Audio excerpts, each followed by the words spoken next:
آج اگر پاکستان میں سیاست زندہ ہے عمران خان کی وجہ سے ہے. اگر خدا نہ خواستہ وہ جھک جاتا، وہ بک جاتا، وہ ڈر جاتا، خوفزدہ ہو جاتا، آج ہم یہاں نہ بیٹھے ہوتے. آج اگر سیاسی زندگی ہے، سیاسی حرکت ہے تو اس کی وجہ سے اور پھر ان سیاسی قیدیوں کی وجہ سے ہے جو ابھی جیلوں میں ہے، یاسمین راشد کی وجہ سے ہے، سینیٹر اعجاز چودھری کی وجہ سے ہے، اور اسی طرح سے عمر سرفراز چیمہ اور باقی جو سیاسی قیدی ان کی وجہ سے ہے، پھر ان شہیدوں کی وجہ سے ہے جنہوں نے خون دیا ہے، جن کے جنازے اٹھے ہیں. جس تحریک کو شہداء اپنا خون دیتے ہیں، جو لہو رنگ ہو جاتی ہے، جس کی آرزوئیں اور ارمانیں اپنے وطن کی زمین پر، کرتاس زمین پر خون سے لکھی جاتی ہیں، دنیا کا کوئی فرعون خون سے لکھی ہوئی تحریر کو نہیں مٹا سکتا. وہ باقی رہتی ہے اور یہ باقی رہیں گے، یہ ہمارے ہیروز ہیں. لہذا ہم نے آگے بڑھنا ہے. تو اس وقت ہم یہاں جمع ہیں، اس کی ایک بنیادی وجہ عمران خان کی استقامت، مقاومت اور ثابت قدمی ہے.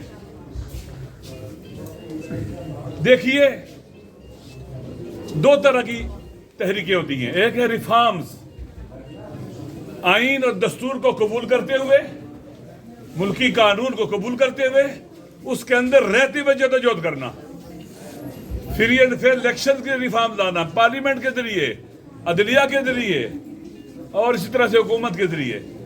جب الیکشن کے ذریعے یہ حکومت بنے گی اور ادارے ڈیولپ ہوں گے تو ریفارمز ہوتی ہیں.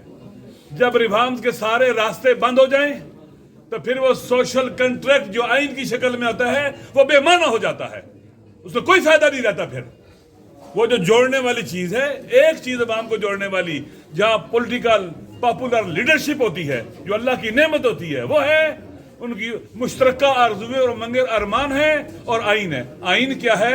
عوام کی آرزوؤں، امنگوں، ارمان، عقائد، افکار، نظریات کی شکل میں کو ایک کتاب کی شکل میں ڈال دیتے ہیں، ایک کنٹریکٹ کی شکل میں ڈال دیتے ہیں، وہ آئین بن جاتا ہے. اور اگر اس پر عمل نہ ہو تو پھر وہ آئین بے معنی ہو جاتا ہے، وہ سوشل کنٹریکٹ بے معنی ہو جاتا ہے. پھر ریفارمز کے لیے، پھر ریفارمز جب نہیں آ سکتی اس آئین کے تحت، وہ آئین بے معنی ہو جائے گا اور پھر لوگ دوسرے راستے اختیار کریں گے. وہ راستے کون سے ہو سکتے ہیں؟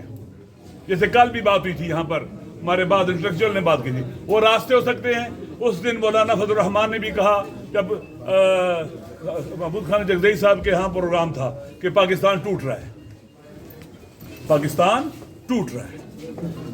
ایک راستہ یہ ہو سکتا ہے کہ وطن ٹوٹ جائے، اور خدا نہ کرے ٹوٹے، ہمارا وطن خدا نہ کرے ٹوٹے. جب نہ امنی پیدا ہوتی ہے پھر ہر خشک و تر اس میں جل جاتا ہے، نہ امنی کی آگ میں تباہ برباد ہو جاتا ہے، ختم ہو جاتی ہے. نہ ہمارے پاس کوئی شناخت رہے گی، نہ آئیڈینٹی رہے گی. کہاں جائیں گے دنیا میں؟ ہم کدھر ہم رلیں گے؟ ان نااہل اور نالائقوں کے ہاتھ میں اگر پاور نہیں تو ایسے ہی ہوگا. ان کے ہاتھ توڑنے پڑیں گے، انہیں جہاں ہونا چاہیے وہاں بٹھانا پڑے گا، طاقت سے اور عوام کی طاقت سے.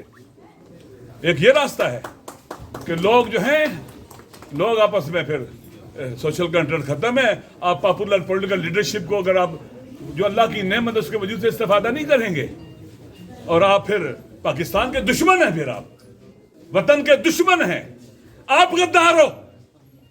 ہم محب وطن ہیں، ہمیں کسی سے یہ تمغہ نہیں چاہیے کہ ہمیں محب وطن ہونے کا تمغہ دے. ہم محب وطن ہیں، ہم آئین کی بات کرتے ہیں، قانون کی بات کرتے ہیں، اور تم آئین شکن ہو، تم قانون شکن ہو. تم نے وطن تباہ کیا ہے، تم نے ملک توڑا ہے، تم نے نفرتیں بانٹی ہیں، تم نے تقسیم کیا عوام کو، ایک قوم نہیں بننے دیا ہمیں، ہر ادارہ تباہ تم نے کیا ہے. ایک راستہ یہ ہے. اور دوسرا راستہ کیا ہے؟ اسی پاپولر پولیٹیکل لیڈرشپ کے ساتھ کھڑا ہوا جائے، اور انقلاب کا راستہ ہے. دوسرا راستہ یہ بچتا ہے پھر، یا ٹوٹے گا یا انقلاب، یہ راستہ ہے. لہذا اگر یہ ریفارمز کے سارے راستے بند کریں گے، ہمیں اجلاس نہیں کرنے دیں گے. دیکھیں، یوں لگتا ہے اسلام آباد پایا تخت لیے گیریجن بن گیا ہمارے لیے.